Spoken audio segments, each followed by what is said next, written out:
Buenos días. Ya. ¿Nadie más? Profesor, buenos días, Paula Quintana. Paula Quintana, buenos días. Profesor, buenos días. Buenos Diego días. Barraza. Ya.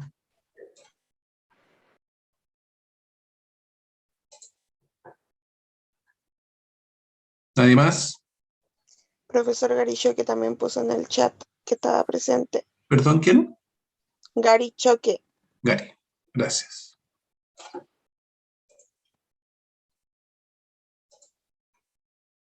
Ya.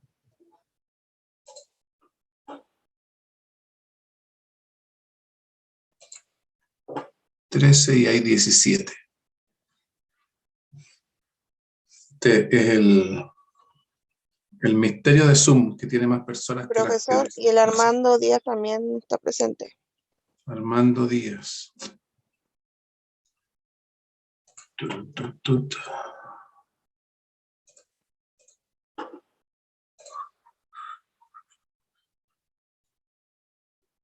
Ya, nadie más. Última vez. Buenos días, profe. Buenas. Disculpe. No me había dado cuenta de que ya había empezado el Zoom. No sé qué estaba preguntando. Su nombre. Brigitte Pilco. Gracias. Gracias, profe.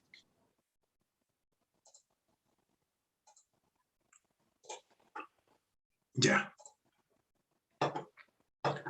Entonces, vámonos a lo que vimos la última clase. Doña Michelle, ¿qué vimos la última clase?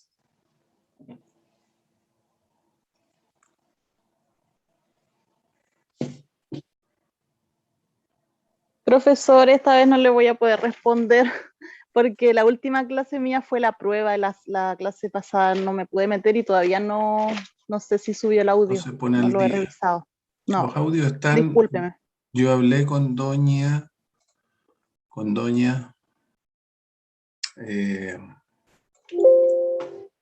Ghislaine, que es la delegada del curso, y me dijo que estaban todos los audios en el respectivo archivo, chat, no sé qué es lo que tienen en común, que están todos subidos. Porque precisamente le pedí que los subiera, me dijo, no, si estaban todos ahí. Para que puedan hacer uso de... Ya, profesor. Sí, no, más que nada es que ahora como viene semana de receso, ahí me propuse ponerme al día con las clases que no he podido entrar por Muy bien, trabajo. muy bien. O sea, el martes lo primero que voy a hacer es preguntarle a usted todo lo que hemos visto. Ya, bueno. Ya, Consuelo Céspedes, ¿qué es lo que vimos en la última clase?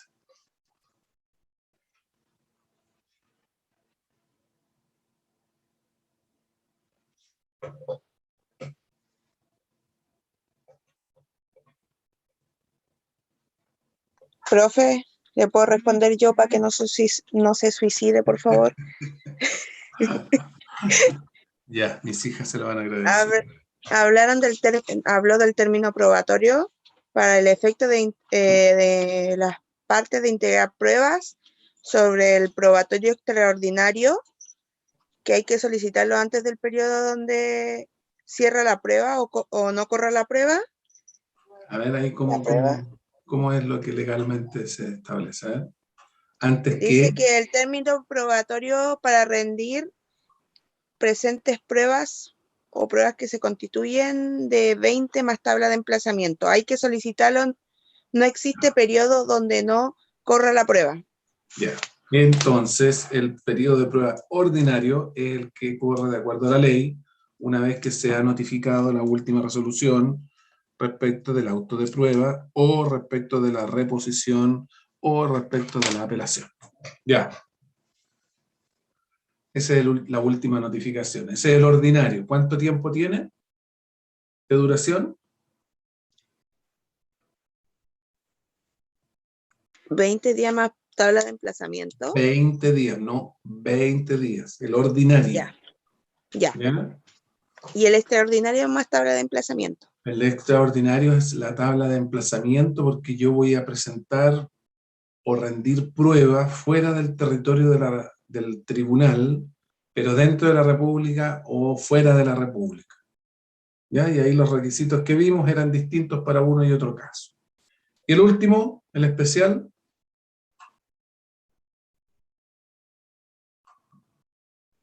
Pero un poquito, profe, que lo estoy buscando.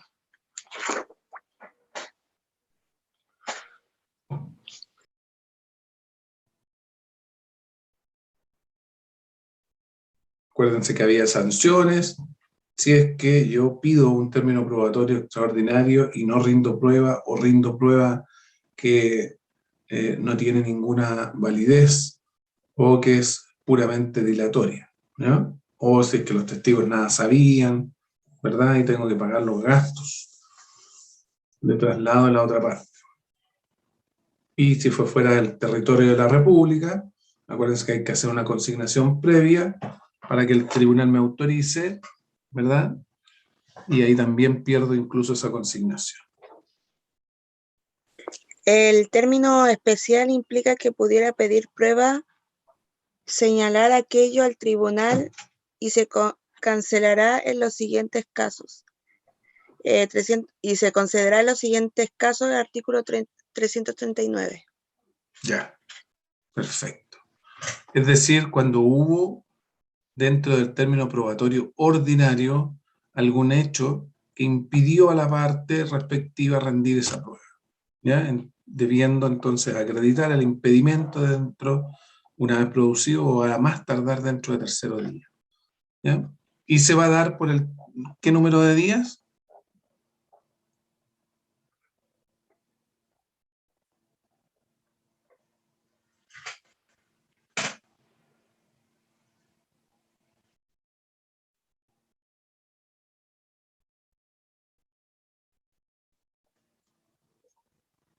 El especial tiene el número de días que el tribunal prudencialmente establezca, ¿ya? Que en ningún caso puede exceder de 8.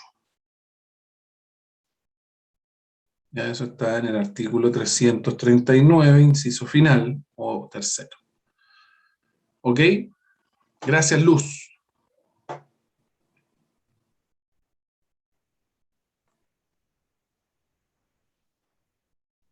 Vamos a ir ahora al análisis de los medios de prueba en particular. Ya vimos que de acuerdo a lo que establece el artículo 341, ¿verdad? Los medios de prueba son instrumentos, testigos, confesión de parte o absolución de posiciones, inspección personal del tribunal, informe de perito y las presunciones, ¿ya? Vamos a analizar el primero de ellos, que es los instrumentos o prueba instrumental. ¿Perfecto? Como su nombre lo indica, la prueba instrumental es aquella que se produce a través de la incorporación de instrumentos o documentos al proceso, ¿ya?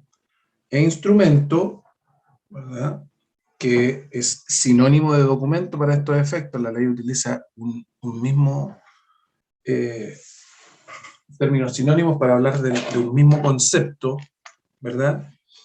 Es todo escrito en el cual se consigna un hecho determinado. Profe, disculpe, no está grabando. Tengo que grabar, porque si no grabo, no vale. Y si no vale... Recording in progress. Ahí, gracias. Entonces, instrumento entonces todo documento, ¿verdad?, en el cual se consigna un hecho determinado, ¿cierto? Este tipo de prueba, los instrumentos o la prueba instrumental, se ha señalado que corresponde o pertenece a aquella calificación o clasificación de los medios de prueba que hablamos en la clase anterior como los preconstituidos, es decir, aquellos que las partes generan al momento de la celebración del mismo contrato o del negocio jurídico, ¿ya? ¿Para qué? Para a través de este documento ¿verdad?, proporcionarse un elemento de convicción, ¿verdad?, en el evento de existir una cuestión jurídica que se tenga que llevar a tribunales, ¿ya? Por lo tanto, el hecho de escriturar, ¿verdad?, el acto jurídico, el objeto, las condiciones, ¿verdad?, es de una utilidad indiscutible para los efectos procesales, ¿ya?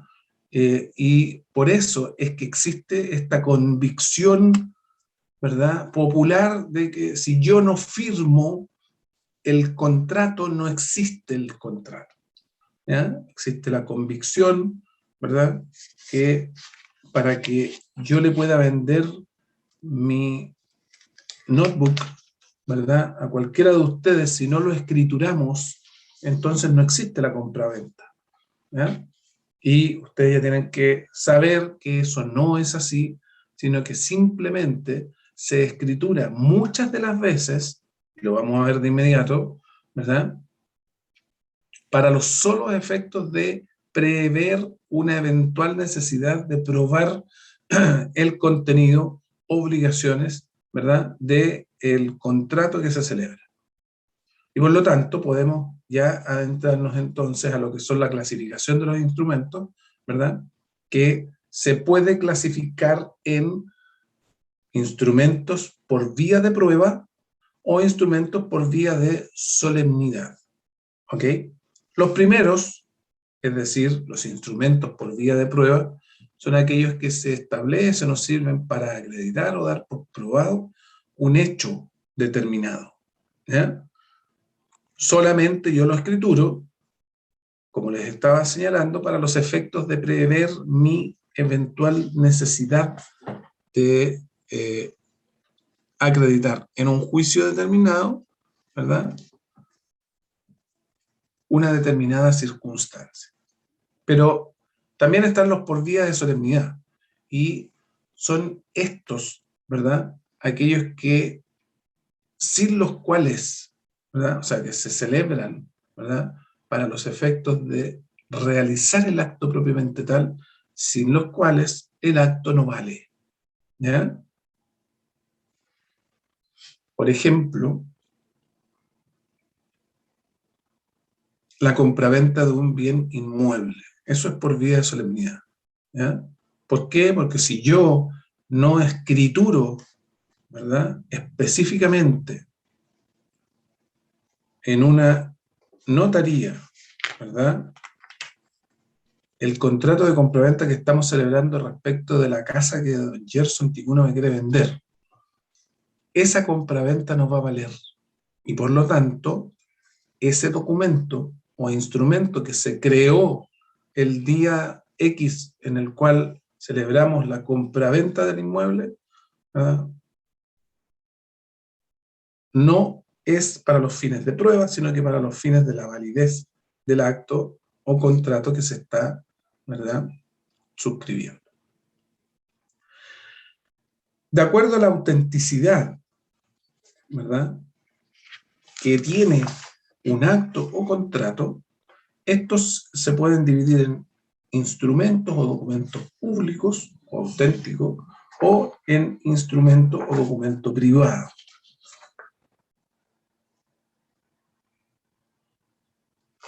Nosotros ya vimos que el artículo 1698 del Código Civil se refiere precisamente, ¿verdad?, a quien tiene que dar por probado o satisfacer probatoriamente un determinado hecho, y es a quien lo alega en el juicio, ¿verdad? Pero el artículo 1699, ¿verdad?, establece que el documento público es aquel, o público o auténtico, ¿verdad?, es aquel autorizado con las solemnidades legales por el competente funcionario. Esa es la definición de instrumento público que tiene nuestro código, ¿ya? El instrumento privado, en cambio, es aquel que simplemente se escritura para dejar constancia de un hecho cualquiera, ¿ya?, sin mayor solemnidad, sin mayor requisito, y solamente celebrado por las partes frente a ninguna persona determinada. Por lo tanto, cuando nosotros nos vamos, ¿verdad?, a determinar cuáles son los requisitos, ¿ya?, del documento público o auténtico para los efectos de que tenga validez como tal, ¿verdad?, tenemos que tener claro que existen dos requisitos, ¿ya? Primero, el autorizado con las solemnidades legales. Y segundo, ¿verdad?, que sea autorizado por un funcionario público competente. Las solemnidades, bueno, lo primero, el funcionario público es aquella persona que ha sido nombrada en el aparato público, ¿verdad?, en alguna institución pública. Ustedes ya saben cuáles son las instituciones públicas, aquellas que dependen del Estado o que son parte de este, ¿verdad? Ahí yo soy un funcionario público, y el funcionario público va a tener distinta connotación o amplitud respecto de cuando estamos hablando en sede civil, de cuando estamos hablando en sede penal, ¿ya? En sede civil, yo soy funcionario público cuando estoy destinado, nombrado, ¿verdad?, en una repartición pública. En cambio, en materia penal, el funcionario público está definido en el artículo 200, un poquitito,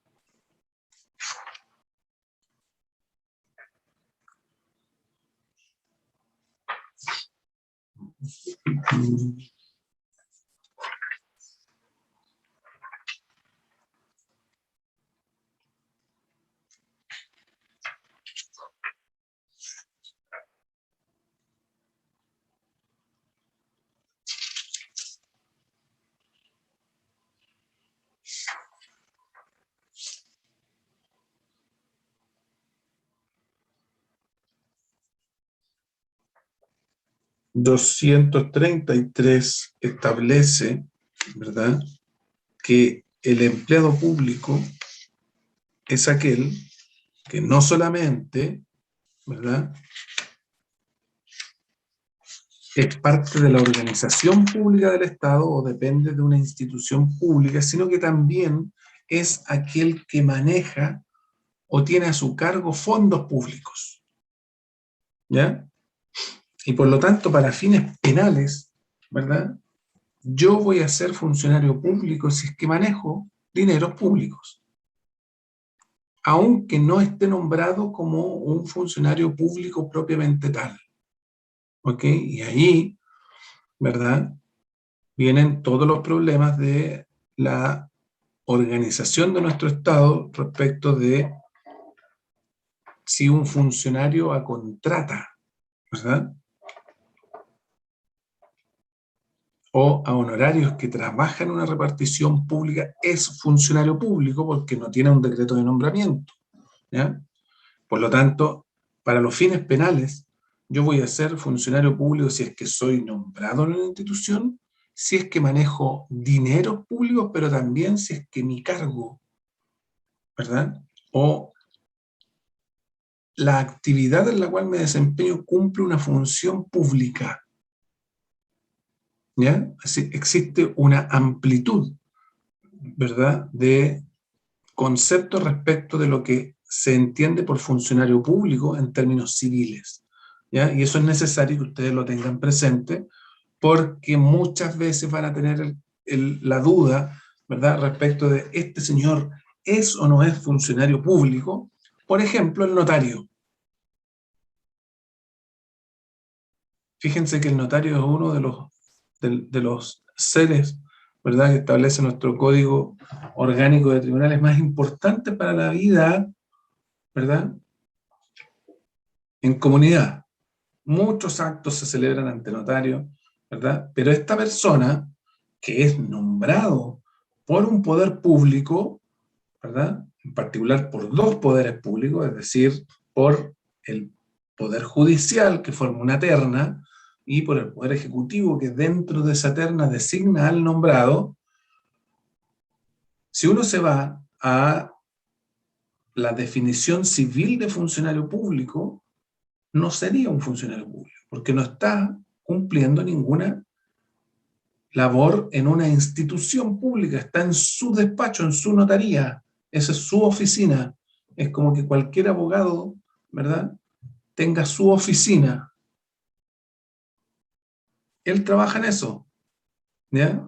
Lo que pasa es que la función que a él se le asigna, de acuerdo a la ley, es una función pública, y por lo tanto el notario, ¿verdad?, que recibe dineros no del Estado, no son fondos públicos, sino que son fondos privados, ¿verdad? Cada uno que va a celebrar un contrato le paga, ¿verdad? Él, a través de la función que realiza, para los efectos penales, es un funcionario público. Al igual que el receptor judicial.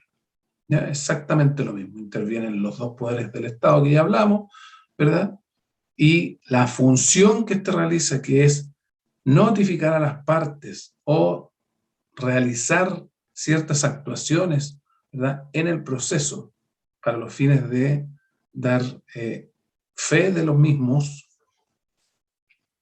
Por ejemplo, tomar prueba testimonial. La prueba testimonial, lo vamos a ver, en un juicio no la toma el tribunal, la toma este funcionario privado, ¿verdad?, que es pagado por las partes para los efectos de tomar esa prueba, ¿ya? Él la redacta, él la toma, él está presente, ¿verdad?, sin perjuicio de que vamos a ver que el tribunal está a cierta distancia y por lo tanto va resolviendo las incidencias que se van a generar, ¿ya?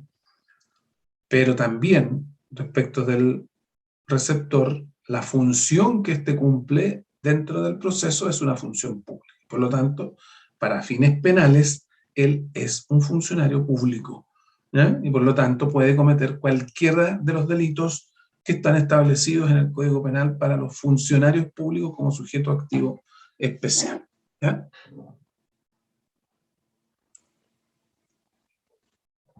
Y las solemnidades legales, ¿verdad?, son aquellas que la ley establece. Acuérdense que el funcionario público tiene que ser competente para poder realizar, ¿verdad?, este documento o instrumento público.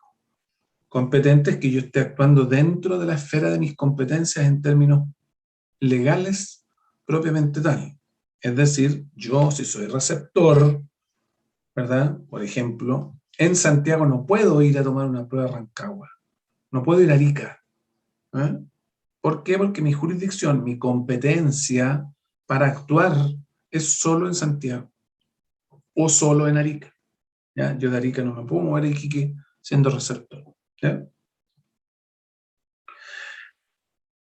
Entonces, ¿verdad?, uno de los instrumentos públicos más importantes que vimos que se otorgan con solemnidades por funcionario público competente son las compraventas, ¿cierto?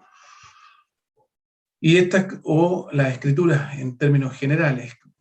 Yo tengo que, por ejemplo, para validez de un acto, celebrar ese acto a través de una escritura pública. Si no, no tiene validez. Yo, si quiero constituir una sociedad, si quiero comprar un inmueble, ¿verdad?, tengo que hacerlo a través de una escritura pública. Y la escritura pública, ¿verdad?, tiene en particular una definición legal. ¿Alguien tiene el código legal? Aquí está.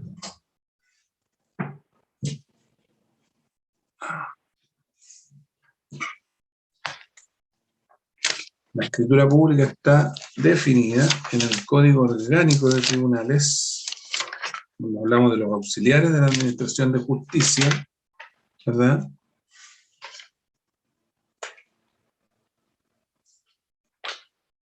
en el artículo 403, ¿ya?, que habla precisamente de lo que son las escrituras públicas. Aquí hay que referirse y remitirse al Código Orgánico de Tribunales para saber cuándo estamos frente a una escritura pública.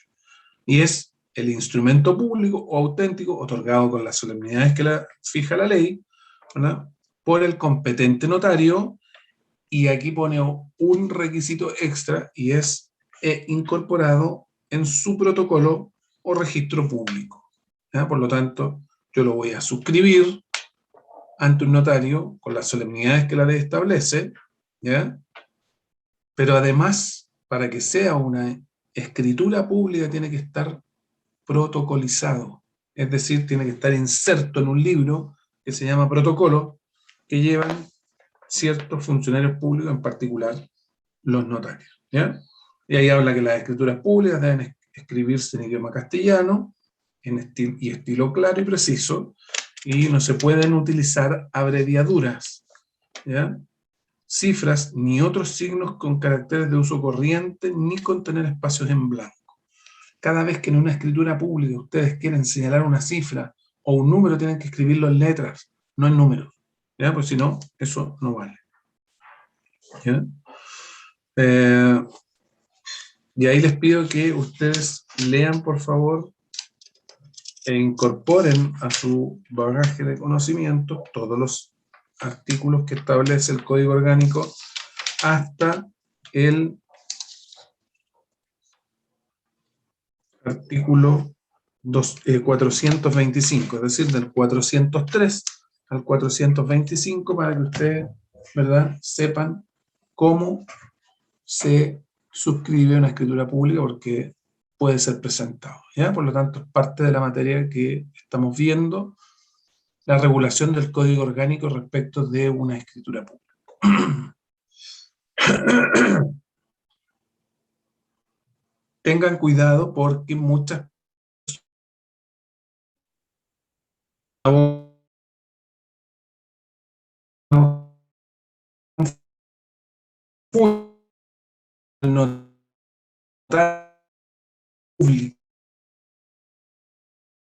los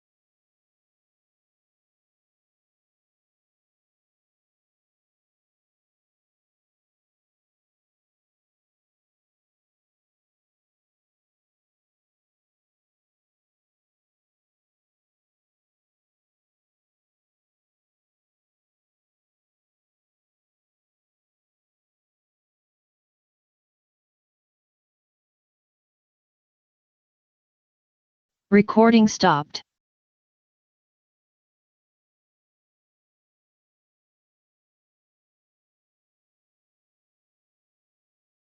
Recording in progress. Me fui por un momento. No sé qué. ¿Hasta dónde quedamos? Porque me salió que era conexión inestable. Profe, hasta que dijo que había que aprenderse del 400 al 425. Ya. Entonces, ya apréndanse del Código Orgánico de Tribunales dichos artículos, porque con eso vamos a poder establecer, ¿verdad?, y tener claridad respecto de qué es una escritura pública, ¿ok? Pero, porque les decía, existe la convicción, la creencia, ¿verdad?, que cuando nosotros vamos ante un notario, celebramos un contrato entre nosotros, ¿verdad?, y vamos al notario para que nos autorice la firma. Muchas personas creen que por el hecho que el notario nos autorice la firma, es un instrumento público. Y se quedan tranquilos con que no, si yo tengo una escritura, dice la gente, ¿ya? Y eso no es así, porque para que sea una escritura pública, ya les reitero, tiene que haber sido, ¿verdad?, suscrito con las solemnidades que la ley establece. Aquí no hay en ese contrato ninguna solemnidad, ¿verdad?, otorgado ante el funcionario competente, pero también tiene que ser protocolizado, es decir, adjunto, ¿verdad?, a el protocolo que llevan los notarios, ¿verdad?, que es un libro que no puede tener ninguna alteración, modificación, ¿verdad?, ni blanco. ¿Ok? Por lo tanto, ese documento autorizado ante notario no tiene, ¿verdad?, ninguna validez más que señalar que ese testigo, ¿verdad?, firmó en la fecha en la cual el notario está señalando que autoriza la firma, ¿ya? No tiene más prueba que ese, por lo tanto, ese documento sigue siendo un instrumento privado. Ya. ¿Quién entonces debe o puede probar un hecho determinado a través de un instrumento o de una prueba documental, cualquiera de las partes, ¿ya? Cualquiera de las partes que tengan su poder, un documento, un instrumento privado o público, puede, ¿verdad?, para los efectos de poder dar por establecido aquellos hechos que está alegando en el juicio, incorporarlo, ¿verdad? Y el tema es qué pasa si es que el sé que existe no lo tiene la parte que quiere probar ese hecho, que o lo tiene la contraparte o lo tiene un tercero, ajeno al juicio, ¿ya? ¿Cómo yo puedo en el juicio hacer que ese documento llegue al tribunal y que el juez lo conozca íntegramente, ¿ya? Eso se hace a través de un procedimiento que está establecido en el artículo 349 del Código, que se llama la exhibición de instrumento. ¿Ok?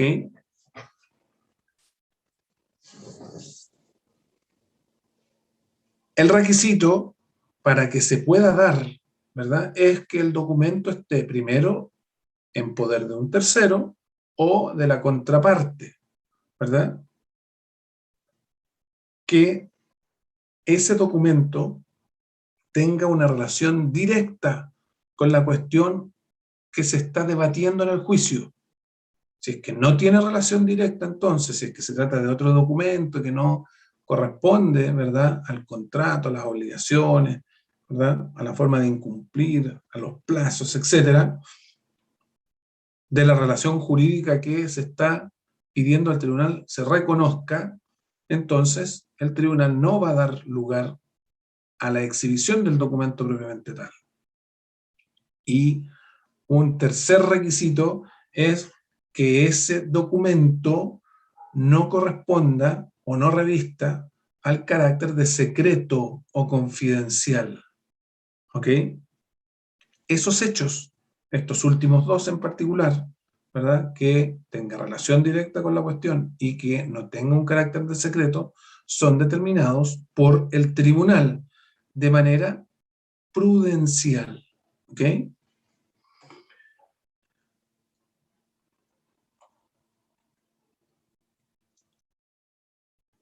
¿Qué pasa con los gastos?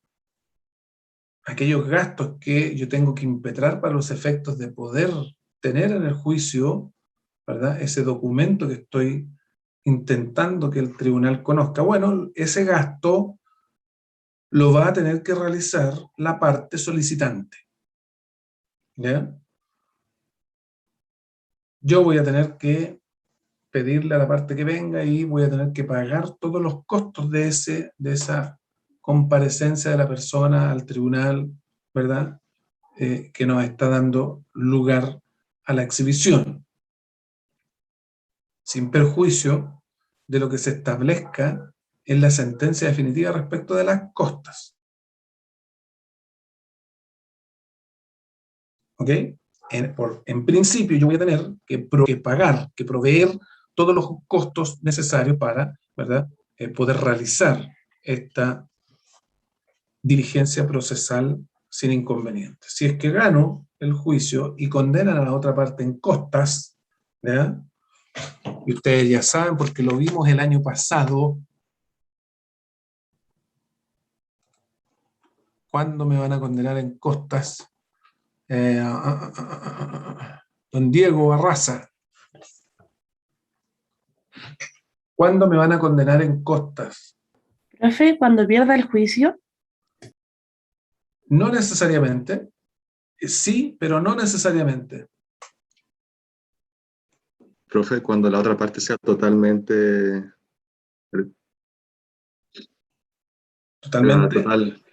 totalmente derrotada, creo que. Vencida. Sí, Muy ahí está bien. vencida. Muy bien, Gerson.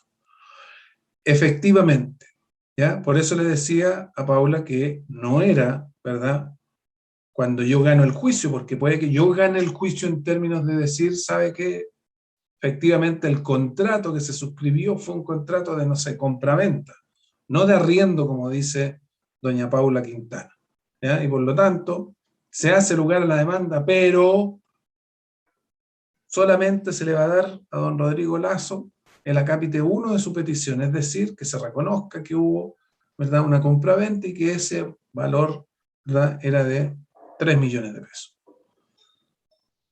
Y no se da lugar a la indemnización de perjuicio, y no se da lugar al daño moral, y no se da lugar, etc. Ahí yo gané el juicio en términos relativos, ¿ya? Pero la otra parte no fue totalmente vencida. Yo voy a ser condenado en costas cuando me ganen el 100% de la demanda, ¿ya? Ahí además voy a tener que pagar los gastos personales y procesales. Ya vimos lo que son las costas, ¿ya? Y las costas personales corresponden a los honorarios que se le tiene que pagar al abogado de la parte contraria o vencedora, ¿ya? Y eso lo fija el tribunal prudencialmente, ¿ok? Han habido costas millonarias en juicios millonarios, ¿ya? Estoy hablando de más de 100 millones de pesos para cada parte, solo en costas personales, ¿ya? Y han habido juicios, y la normalidad es que digan 1.000.000, 1.200.000, ¿verdad? Dependiendo de la cuantía del asunto, de la complejidad del asunto que se debatió, de la duración, etc. Ahí el tribunal va fijando su criterio en torno a cuánto establece que sean costas. Y las costas procesales, ¿verdad?, que son las otras costas, que son los gastos que yo he tenido que ir desembolsando a través del desarrollo del juicio, ¿verdad? ¿Para qué? Para que el juicio pueda ir avanzando. Pago de receptores, pago de certificaciones, etc. ¿Ya? Esos son gastos peritos, son gastos procesales que se tienen que demostrar después en el juicio. Yo tengo que llevar todas las boletas o tengo que acreditar todas las actuaciones que se hicieron pagadas por esta parte, ¿verdad?, para que el tribunal las incluya en su liquidación, ¿verdad? Y el tribunal va a incluir todas aquellas que están acreditadas suficientemente. ¿Ok? Ya, entonces, el gasto de la exhibición, ¿verdad?, lo sostiene la parte que solicita. ¿Qué es la exhibición de documento? La exhibición de documento es, como su nombre lo indica, mostrar un documento al tribunal. ¿Ya? El documento no queda anexado, agregado al expediente, sino que una copia que se autoriza de él, que la establece como copia auténtica el secretario del tribunal. Acuérdense que el secretario para esos efectos tiene el carácter de ministro de fe, ¿verdad? Y eso, ¿ya?, se va a anexar una copia autorizada del documento. ¿Qué pasa? Si la parte solicitada o el tercero solicitado se rehúsa a la exhibición, bueno, aquí hay que distinguir, ¿verdad?, que estamos hablando de una parte o si estamos hablando de un tercero. Si es la contraparte, ¿verdad?, la que no concurre el día, porque el tribunal va a decir, como se pide con citación o traslado, ¿verdad?, para los efectos de la solicitud de la exhibición de un documento, entonces se va a resolver el incidente si es que se formó incidente, y si no va a resolver el tribunal, ¿verdad?, en rebeldía de la parte contraria, va a decir, ok, como se pide, ¿verdad?, venga la parte que debe exhibir el documento, quinto día después de notificación. ¿Cómo me van a notificar esa resolución?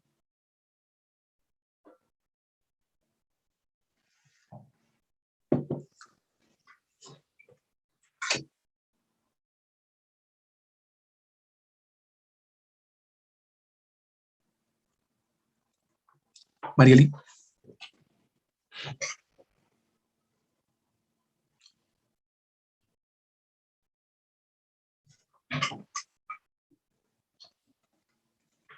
¿Está Marieli o no? Yo les pedí la clase pasada que me pusieran sus manitos. ¿Ya? Sí, profe, sí estoy. Ah, ya.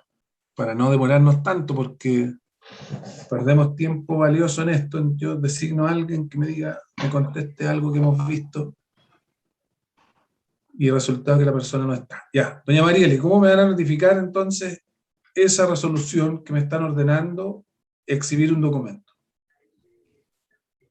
¿Por el estado diario? ¿Por qué? Porque es lo general. ¿Ya? Don Gerson, que parece que quería contestar.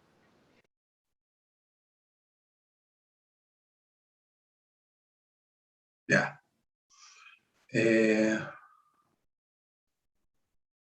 Doña Brigitte. ¿Piensa lo mismo que sus compañeros u otra cosa distinta? Lo mismo, profe. Lo mismo. Ah, muy bien, Maximiliano. Es por cédula.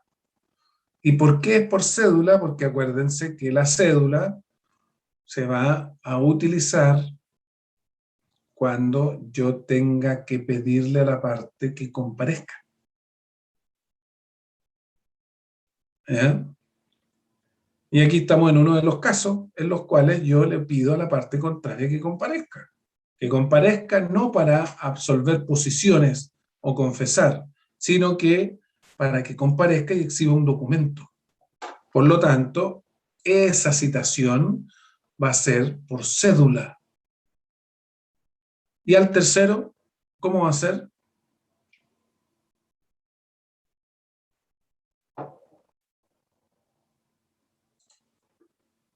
Don Juan, el tercero que tiene el documento. Michelle, ¿quieres saber? ¿Ese sería por el estado diario o no? ¿O tampoco? No sé, pues. Yo creo que sí, que el primero, el que comenzó, o sea, el que comentó mi compañero es por cédula y después por el estado diario. Oiga, y le hago una pregunta. Por ejemplo, estamos peleando usted y yo en un juicio, ¿cierto? Yo la demando a usted o usted me demanda a mí para yo no ser siempre el ganador. Ya.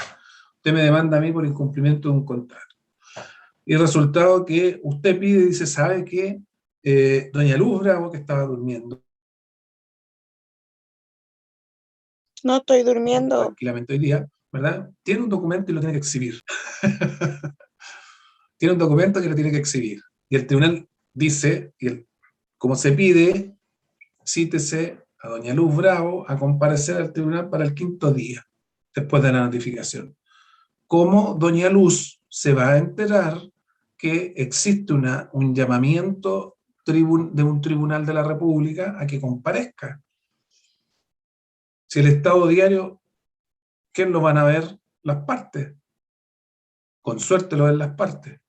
Por eso yo le he dicho, por favor, vean, preocúpense de ver los estados diarios de las causas en las cuales ustedes son parte. Maximiliano.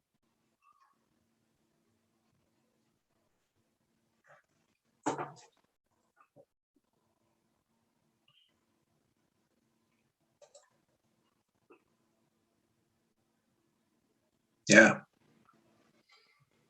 Puede ser personal o puede ser por cédula, ¿ya?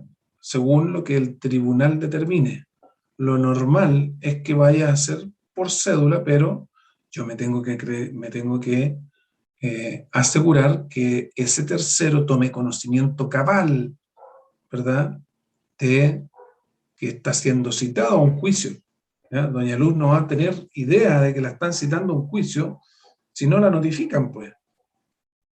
Y no me pueden notificar a Doña Luz a través del estado diario porque Doña Luz no va a andar revisando, ¿verdad?, los estados diarios de los tribunales de la República para ver si la están citando a un juicio. No es su obligación. Por lo tanto, las partes van a tener que llamarla a juicio y le llaman a través de una notificación, ¿verdad?, que se realiza de acuerdo a lo que el tribunal establezca. Bien, Maximiliano. Entonces, volvamos a la materia. Si la persona que se rehúsa a exhibir ese documento es la contraparte, esta incurre en una sanción que se establece doble, ¿ya? Primero, se le van a imponer multas, ¿ya? Multas que no pueden exceder de 2 sueldos vitales, de acuerdo a lo que establece, ¿verdad?, el artículo 349 del Código. Si se rehúsa sin justa causa, ¿verdad?, podrá premiarse el desobediente en la forma establecida en el artículo 274. Ese es el tercero. Pero también se le aplica esa sanción, ¿verdad?, a la parte contraria. Y además se le sanciona, ¿ya?, es decir, multa, hasta 2 sueldos vitales o arrestos. Fíjense, o arrestos de hasta 2 meses. Situación que puede el tribunal prudencialmente determinar, ¿ya? Por lo tanto, a mí me pueden apercibir de arresto si es que yo no concurro al llamamiento de un tribunal. Por eso es tan importante que yo esté notificado, ¿ya? Ustedes tienen constitucional, ¿verdad?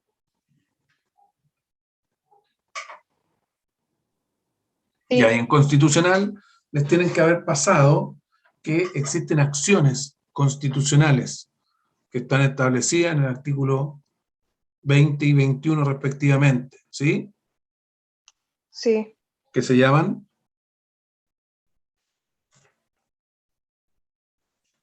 ¿cómo se llaman esas acciones constitucionales?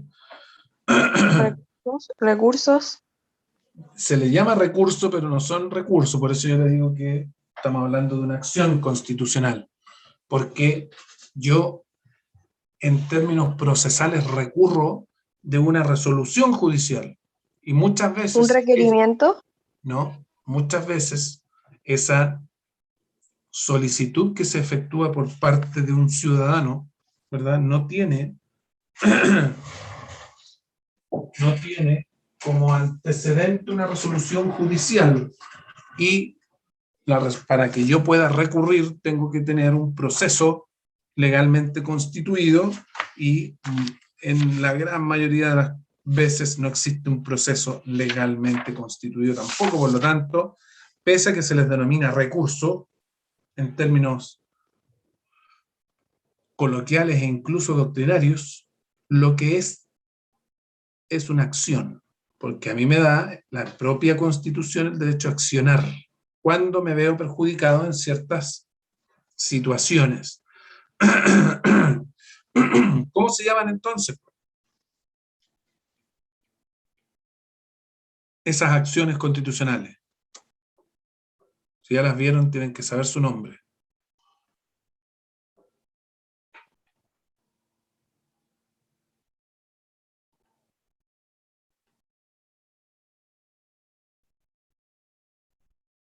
¿Cómo se llaman? Recursos. Yo sí le dije que no, Consuelo, que se le denomina recurso, pero no se llama recurso. Tienen nombre además. Lucero.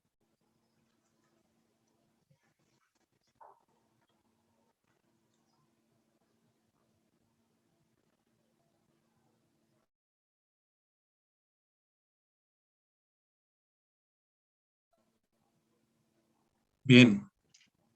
Acción de protección y acción de amparo. ¿Ya?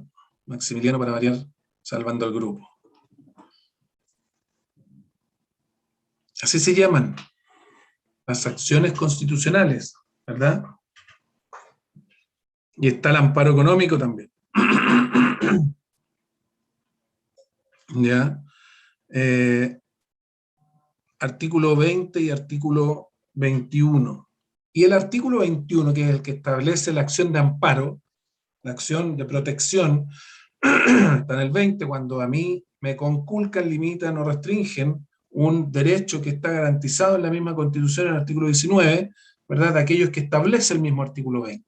¿Ya? No todos los derechos están garantizados, respaldados por la acción de protección, ¿ya? Solo los que señala el artículo 20.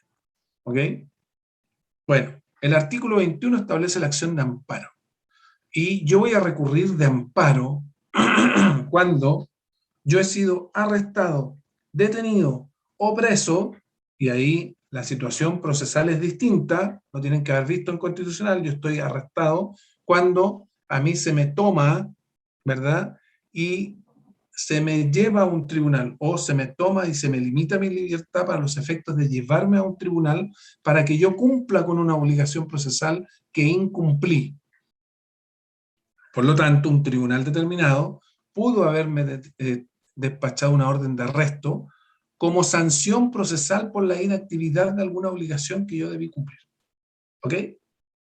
Pero es requisito, ¿verdad?, que la haya despachado esta orden de arresto un tribunal de la República con competencia para esos fines. Me detienen cuando yo soy imputado en una causa, ¿ya? Y por lo tanto el arresto puede ser para una parte, para el imputado, ¿verdad?, o para un tercero que incumple. Y estamos hablando que el artículo 274, en relación con el 277, y de acuerdo a lo que establece el artículo 349, ¿verdad?, establece como sanción para la parte que no comparece a exhibir un documento del juicio que me pueden arrestar. ¿Ok? Pero para que esa resolución sea válida, tiene que darse en todos aquellos casos cuando a mí me detienen, porque me van a despachar una orden de detención judicial, ¿ya? Ahí me la establece derechamente un juez de la República. ¿Por qué? Porque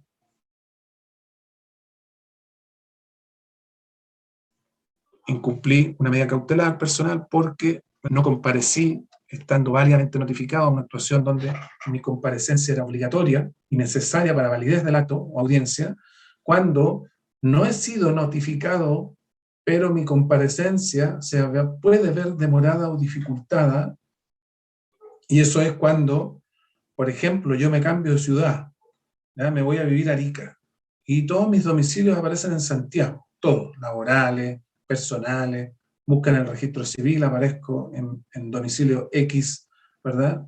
Me citan a ese domicilio y no aparezco. Ofician, no sé, a la superintendencia de AFP, dicen, ¿en qué AFP está este señor? Todos tenemos que tener AFP, no todos tenemos ISAPRE, pero todos tenemos AFP, ¿verdad? Porque algunos podemos estar en FONASA. Entonces, pero todos los que trabajamos tenemos AFP. Ofician a la superintendencia de AFP para que digan si Rodrigo Lazo está inscrito en una determinada AFP, y dicen, sí, en la AFP 3 palitos. Y ofician a esa AFP 3 palitos y dicen, sí, el mismo domicilio tiene registrado don Rodrigo. Entonces ya está claro que don Rodrigo no va a aparecer, porque el único domicilio que se tiene de él, ¿verdad?, lo han ido a buscar la policía varias veces y no se encuentra en su domicilio. La gente que abre la puerta dice, no, aquí Rodrigo ya no vive, se fue hace tiempo. Entonces el juez va a decir, ¿sabe qué? Parece que la citación o comparecencia de don Rodrigo Lazo se va a ver demorada o dificultada. Entonces la única manera de poder darle curso a este proceso, ¿verdad?, es que lo traigamos detenido, ¿ya? Y va a despachar una orden de detención en contra mía. Yo nunca supe que me estaban citando a un tribunal. Ojo con eso. Y el tribunal me va a despachar esta orden de detención y yo voy a querer salir del país, ¿verdad? Voy a ir a almorzar a Tacna, ¿verdad? O operarme, y voy a estar en la frontera y me van a detener y me van a traer detenido a Santiago, o me van a dejar en Arica y me van a controlar la detención en Arica y me pueden dejar hasta en prisión preventiva. Bueno, la acción constitucional establece como requisito la notificación válida, ¿ya? Sobre todo si estamos hablando de un tercero. Por lo tanto, siempre es menester que a ese tercero se le notifique previamente su obligación de comparecer al tribunal y se le notifique válidamente. Porque si yo le notifico a ese tercero, a doña Luz, por ejemplo, que tenía que traer el documento al tribunal a través del Estado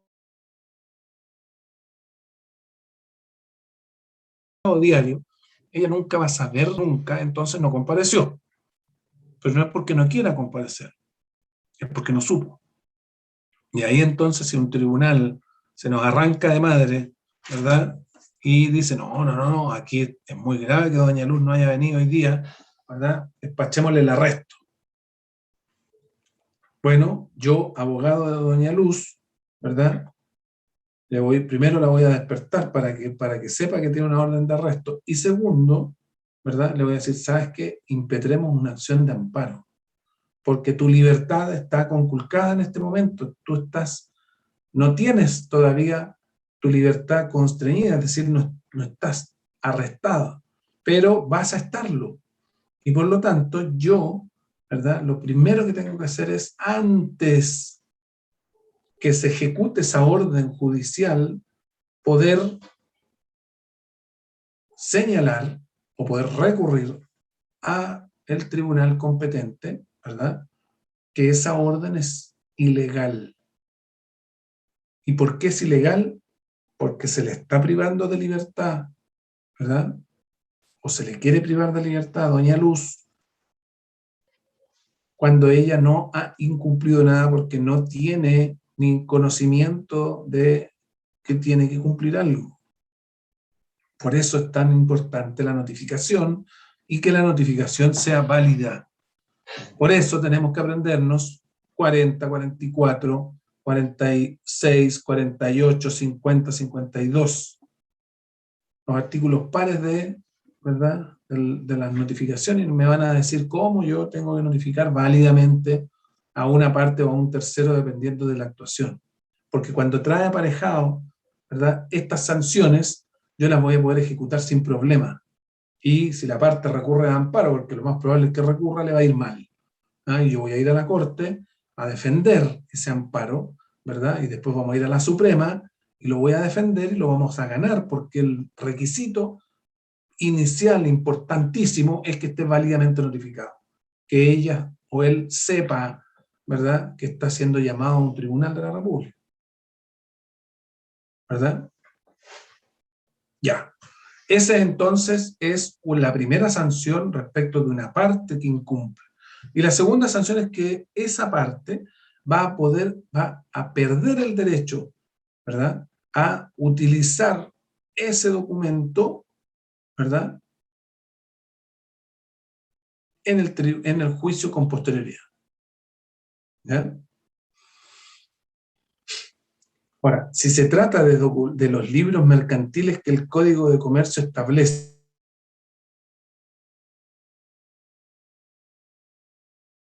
¿verdad?, la parte contraria, ¿verdad?, no va a poder ser juzgado por los asientos o registros que en esos libros contables se debieron llevar. ¿Ya?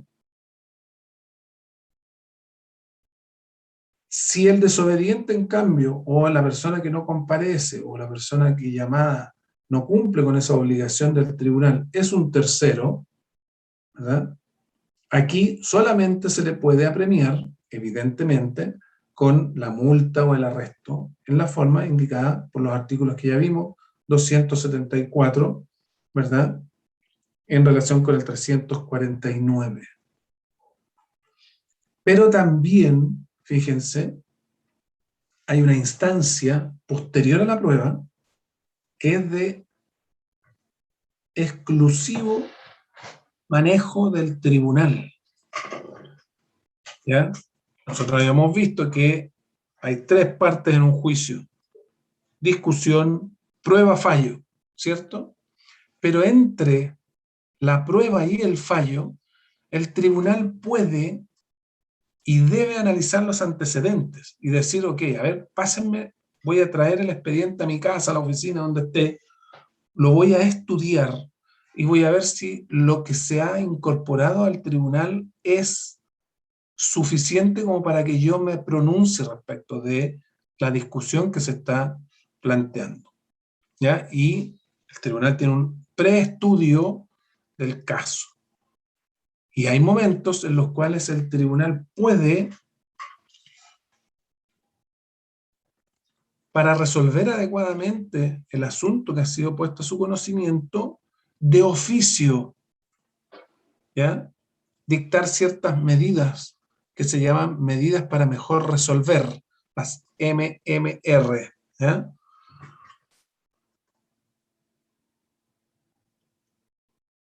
Vamos a verlas después en el proceso, en el curso, cuáles son esas medidas, pero para que ustedes sepan que el tribunal puede, ¿verdad?, puede pedirle a las partes y ser el requirente, ¿verdad?, de oficio de un documento, ¿verdad?, que lo estima necesario para esclarecer un hecho determinado, ¿ya?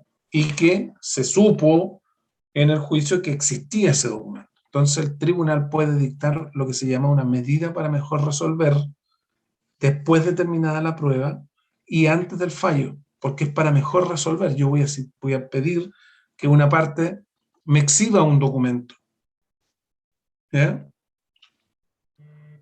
que está en su poder, porque yo lo necesito para juzgar adecuadamente el hecho, ¿ya? ¿Cuál es la oportunidad en la cual se tiene que rendir la prueba instrumental? Bueno, como este medio de prueba es importantísimo, ya vimos que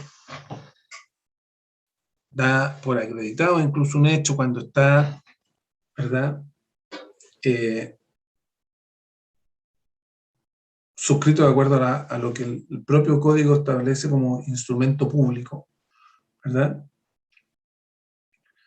Bueno, la oportunidad para presentar ese documento es súper amplio, ¿ya? No es solamente en el término probatorio. Acuérdense que yo les dije que el término probatorio era por excelencia para rendir pruebas si las partes lo quieren, pero específicamente para la prueba testimonial.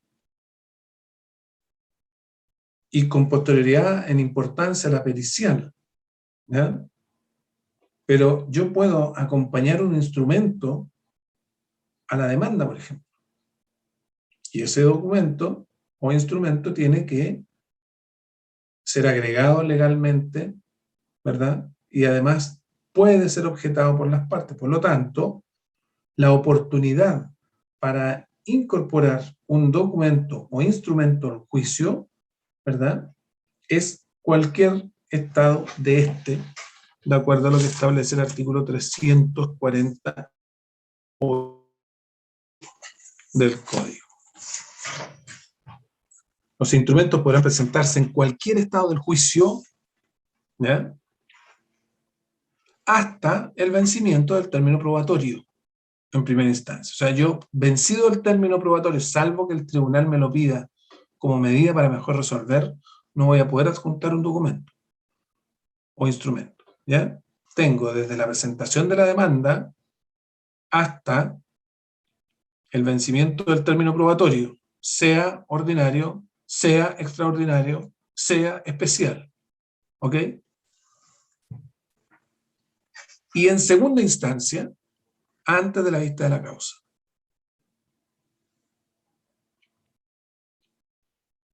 ¿Cuándo se ve la causa? En segunda instancia. ¿De qué estamos hablando cuando yo les digo que yo puedo incorporar pruebas hasta antes de la vista de la causa? Don Oscar Zavala.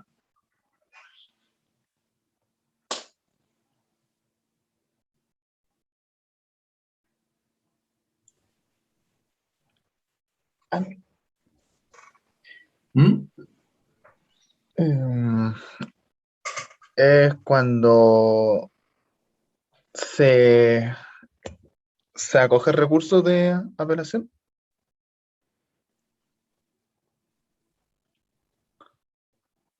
¿Aló, profesor? Sí, lo estoy escuchando. Es cuando se da no sé si decirlo bien en términos jurídicos, el visto bueno, cuando se acoge recurso de apelación. Ya, eso es cuando se falla. Claro, profesor. Ya. Entonces, antes de la vista de la causa para usted es cuando se falla.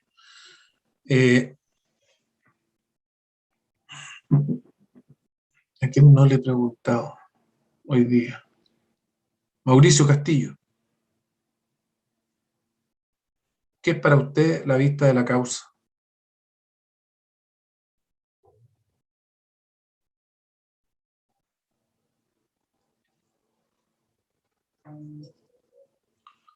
¿Está durmiendo, don Mauricio? Profe, ¿serán como los hechos? Profe, estoy acá. Ya, Es cuando toman conocimiento de la causa. ya. ¿Cómo se toma conocimiento de la causa? Porque a mí me llega un recurso a la Corte. ¿Así tomo conocimiento a través del recurso?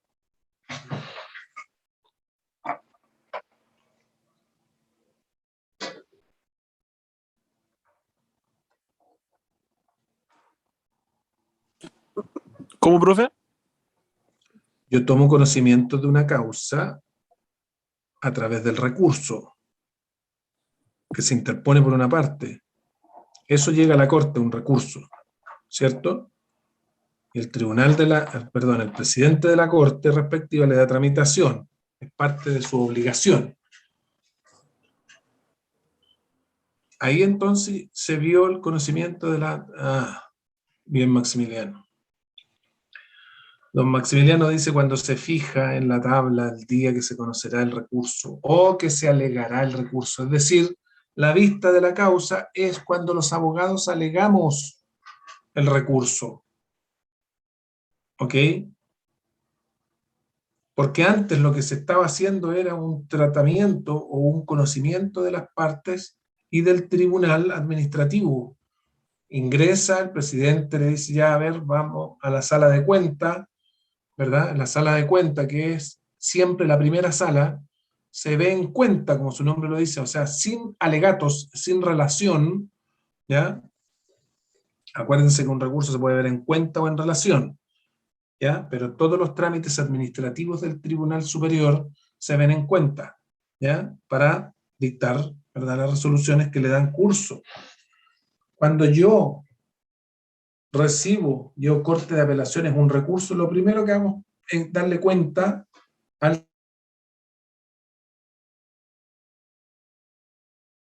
tribunal para que éste se pronuncie respecto al recurso, o cuando vean recurso. Y ahí vamos a ver si es que fue interpuesto dentro del plazo y si tiene peticiones concretas. Eso es lo que ve el tribunal. ¿Fue interpuesto dentro del plazo? Sí, ok. ¿Tiene peticiones concretas? Sí, ok. Se tiene por interpuesto, ¿ya? Y se vuelve al presidente, entonces se le declara admisible el recurso de apelación, va de vuelta al presidente y el presidente dice ya, que se vea en la tercera sala. Y la tercera sala lo pone en su tabla. La tabla es, ¿verdad?, el listado de causas que tienen que revisar los ministros. Y tienen ciertas preferencias. Existe la tabla extraordinaria, la tabla agregada, la tabla radicada y la tabla ordinaria, ¿verdad? Y dependiendo de la causa que se trate, lo vamos a ir poniendo con preferencia o sin preferencia. Los recursos de apelación civil son ordinarios y por lo tanto van al final. Pero un recurso contra una prisión preventiva en materia penal es extraordinario. Yo lo tengo que ver cuanto antes porque está en peligro la libertad de una persona. Por lo tanto, yo interpongo hoy día el recurso, se ve mañana en la Corte. Mañana yo tengo que estar alegando el recurso que hoy día interpuse. ¿Ya? Y si se trata de un recurso de protección, vamos a la causa agregada. Después de las extraordinarias vienen las agregadas, que son causas que gozan de preferencia en su vista, y fallo. ¿Ya? Y por lo tanto, todos los recursos de protección se ven antes que la tabla ordinaria. ¿Ya? Por lo tanto, ustedes cuando van a una corte, cuando tengan tiempo, ¿verdad?, vayan a la corte y cuando se pueda ir, dense un paseo. ¿Ya? Y vayan a la primera tabla, o sea, a la primera sala o a la segunda sala, ¿verdad?, de la Corte de Apelaciones de Arica y van a ver que hay 3 ministros y van a decir, a las 9 de la mañana sale normalmente lo que se llama el anuncio. El anuncio es qué causas se van a ver ese día. Pero al ladito del anuncio va a estar la tabla. Y la tabla dice, mire, hoy día estoy en tabla, podemos ver hasta 15 causas ordinarias, 5 agregadas, 3 radicadas, 2 extraordinarias penales. El tribunal va a tener que determinar la gravedad, la importancia, la duración, los alegatos, cuántas vamos a alcanzar a ver hoy día en la mañana. El tribunal sesiona se supone hasta las 2, pero los alegatos se reciben hasta como la 1, ¿ya? Cortes que a las 11:30, 12 ya están terminando su función porque se le acabó la tabla, que fijaron. Esa es la vista de la causa. Y por lo tanto yo puedo estar en tabla hoy día, pero no se ve mi causa hoy día porque el tribunal dijo, no, yo voy a ver hasta la tercera ordinaria y la mía estaba quinta. Las extraordinarias se ven siempre. Siempre. Las agregadas se ven siempre que no se suspendan. Yo las puedo suspender. Hasta por una vez. Las radicadas son las que se vieron en alguna oportunidad que subió a la corte y se ponen con preferencia a la ordinaria. ¿Ya? Y entre medio, entre la extraordinaria, la agregada y la ordinaria, están las procesales, perdón, las laborales y las de familia, que se ven con preferencia a las civiles. ¿Ya? Por lo tanto, cuando estamos hablando de causa civil, o cuando estamos hablando de causa penal ordinaria, un recurso en contra de la sentencia definitiva, ¿verdad? Son ordinarias. Y existen ordinaria penal y ordinaria civil. La penal se ve con preferencia a la civil. Por lo tanto, civil siempre va quedando para el último. ¿Ya? Y hay cortes que son muy rápidas y hay cortes que son muy lentas en su resolución. ¿Ya? Por lo tanto, la vista de la causa, ¿ya? Que aquí partió la pregunta, es cuando yo voy a alegar un recurso y se realiza la vista de la causa cuando lo alego. Mientras no lo alegue, mientras no me llame el tribunal, ¿ya? A alegar, entonces no voy a estar viendo la causa y por lo tanto puedo acompañar documentos hasta ese momento. ¿Por qué? Porque en segunda instancia el documento o instrumento se puede acompañar hasta antes de la vista de la causa. ¿Ok? Ya. El documento o instrumento se va. Vamos a ver después eso la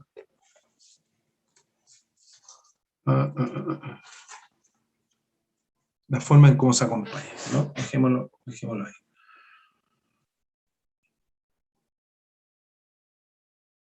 ¿Qué pasa con los documentos que se han extendido en lengua extranjera? Hay muchas empresas en Chile que son transnacionales. Eso quiere decir que vienen de otro país y hacen inversión en Chile. ¿Ya? Empresas mineras, empresas constructoras, ¿ya? De la más variada gama. Como esas empresas tienen su idioma oficial de acuerdo al país en el cual provienen, francés, inglés, alemán,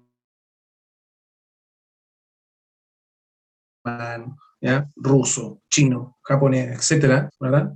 Ellos van a querer realizar sus actos, ¿verdad? En el idioma que les sea más cómodo. A ellos, total, ellos son los que están contratando, pero nosotros ya vimos que en Chile el idioma oficial es el castellano. ¿Ya? Por lo tanto, los contratos debieran suscribirse en el idioma castellano.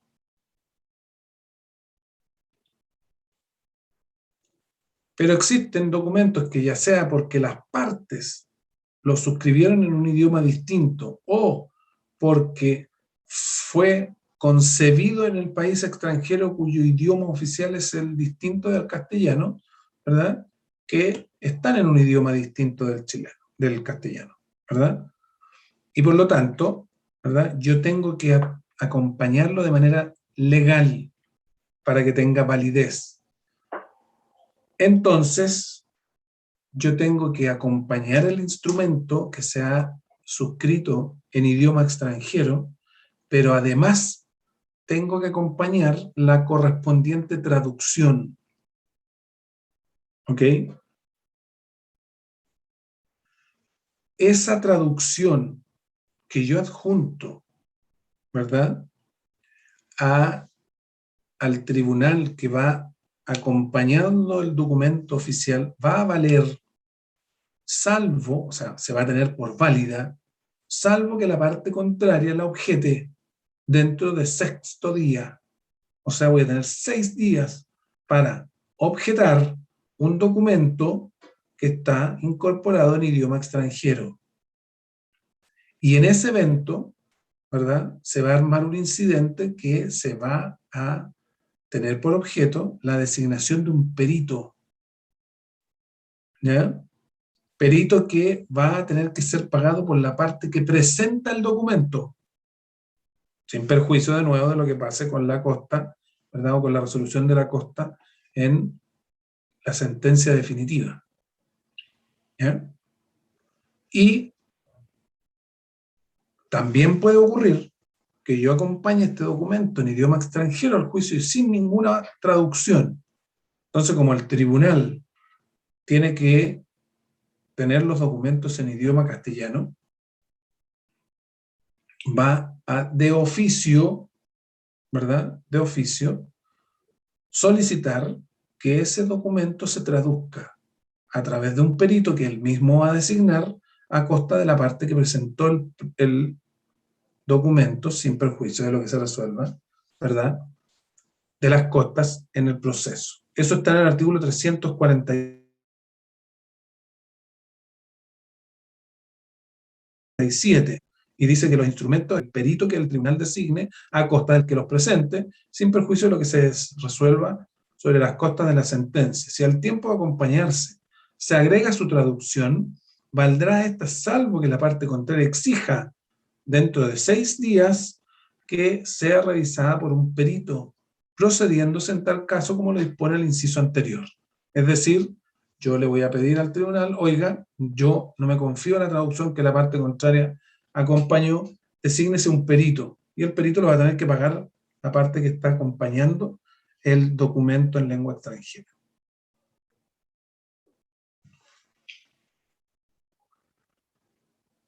Vamos ahora a los instrumentos públicos.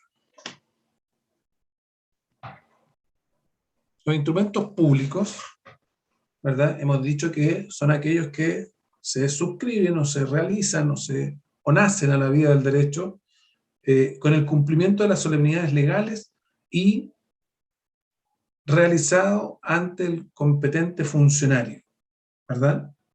Por lo tanto, se consideran como instrumentos públicos en juicio los documentos que originalmente yo tengo suscritos con esta denominación o con estos requisitos, ¿ya?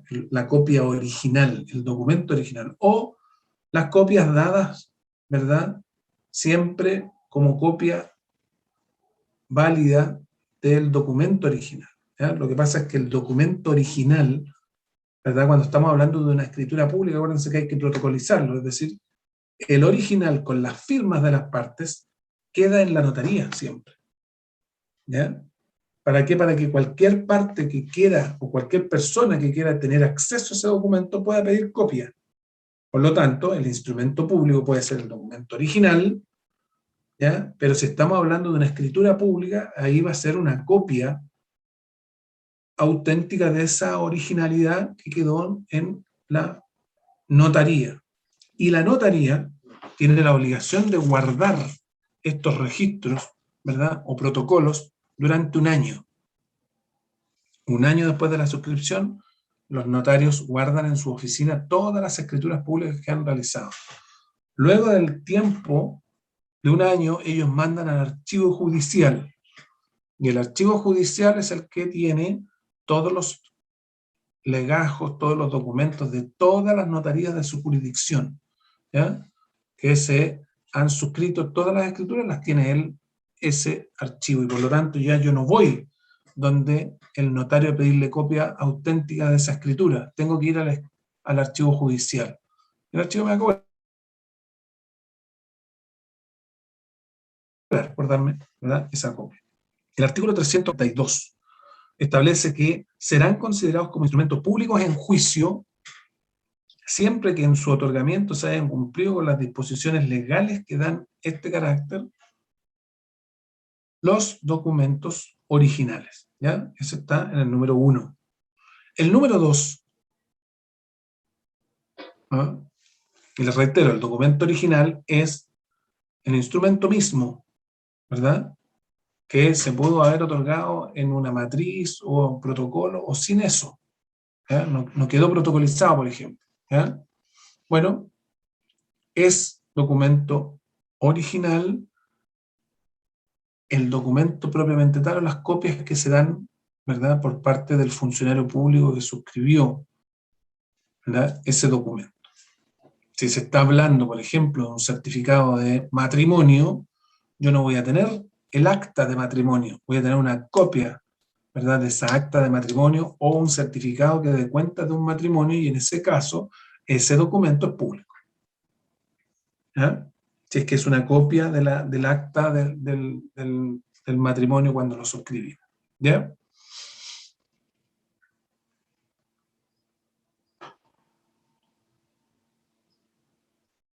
Pero las copias pueden darse en varias situaciones, o encontrarse en varias situaciones. Uno es el documento original, y otros son las copias, pero las copias tienen ciertos requisitos.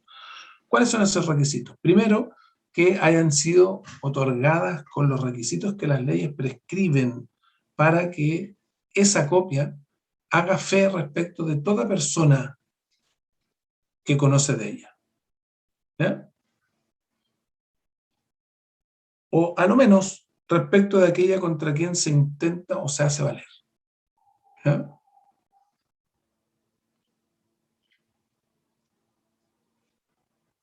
Eso está en el número 2 del artículo 342.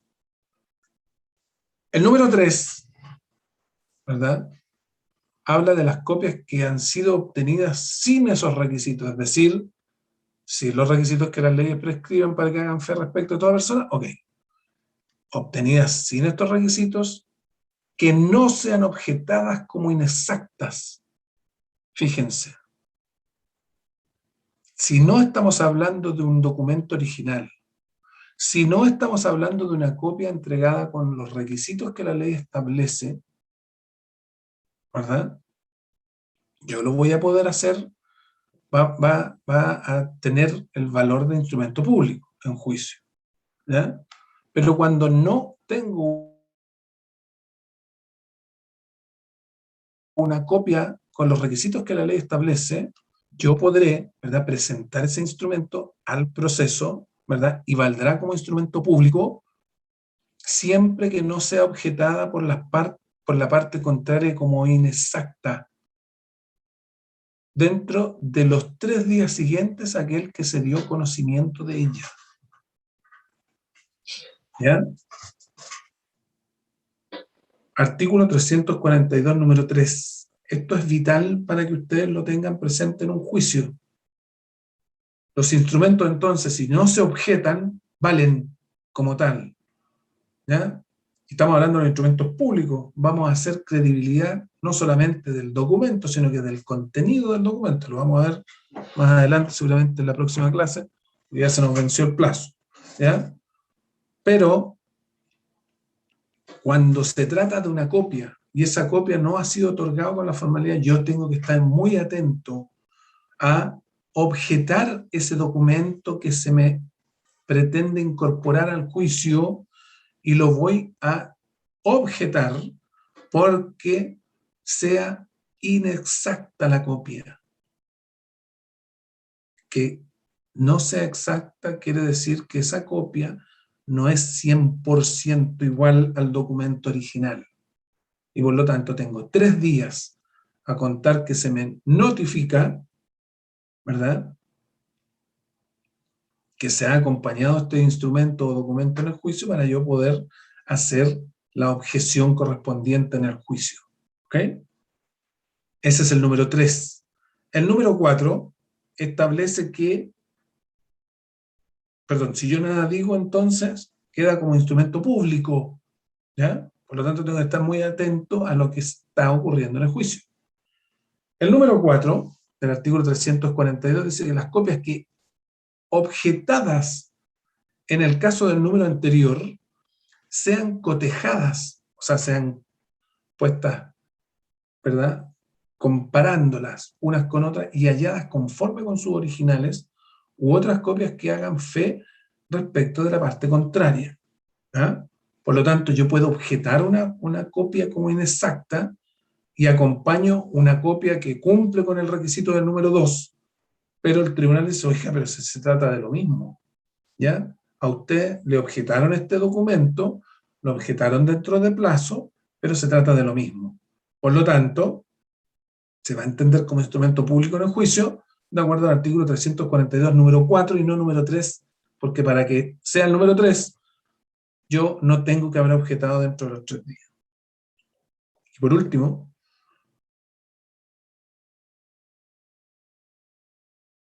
los testimonios que el tribunal mande agregar durante el juicio, ¿ya?, autorizados por su secretario u otro funcionario competente y sacados de los originales o de las copias que reúnen las condiciones indicadas en el número anterior. ¿Ok? O sea, en el número 4. Ya. Vamos a quedar hasta aquí por hoy.